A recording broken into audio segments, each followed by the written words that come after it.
প্রত্যেকের জীবন আলাদা, প্রত্যেকের মানসিকতা আলাদা, প্রত্যেকের চিন্তাধারাও আলাদা। কাজেই সবার কাছে একই জিনিস আশা করাটাই ভুল।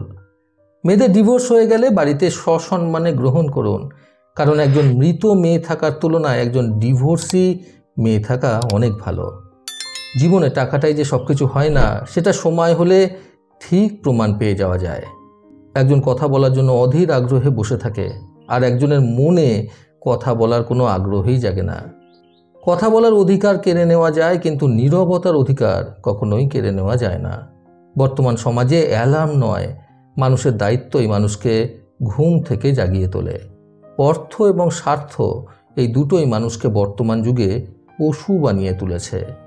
কিছু কিছু দুঃখ মানুষের জীবনে স্বস্তির কারণ হয়ে দাঁড়ায়। সেই জন্যই হয়তো মানুষ ভালোবাসার চেয়ে দুঃখ পেতে বেশি ভালোবাসে। তুমি ভেতর থেকে যতটা কঠিন হবে, মানুষ তোমার দুর্বলতার সুযোগ ততটাই কম নিতে পারবে।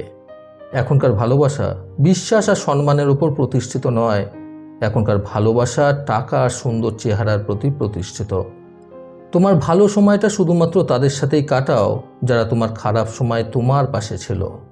জীবনে কখনো কখনো এমন পরিস্থিতি আসে যখন ভাগ্যকে মেনে নেওয়া ছাড়া আর কোনো উপায় থাকে না। পরের ক্ষতি করার নেশা যদি একবার নিজের মনের মধ্যে চেপে যায়, তাহলে যতদিন পর্যন্ত না অন্যের অভিশাপে নিজের ক্ষতি হচ্ছে, ততদিন পরের ক্ষতি করার নেশা পিছন ছাড়ে না। বিশ্বাস ভাঙতে কোনো অস্ত্রের প্রয়োজন হয় না, কিছুটা মিথ্যা অভিনয় এবং কিছু মিথ্যা কথাই যথেষ্ট। সমাজ কি বলল সেই বিষয়ে বেশি কান না দিয়ে নিজের লক্ষ্যে পৌঁছানো উচিত, কারণ নিজের জীবনটা একান্তই নিজের, সমাজের নয়। কিছু কিছু কথা নির্দিষ্ট কিছু মানুষের গায়ে লাগে, কারণ সেই সব কথার সাথে তাদের চরিত্র একেবারে মিলে যায়। জীবন কখনোই কারোর জন্য থেমে থাকে না, বরং খুব সুন্দরভাবেই চলে যায় জীবন জীবনের মতো। প্রিয় মানুষটা হলো অভ্যাসের মতো।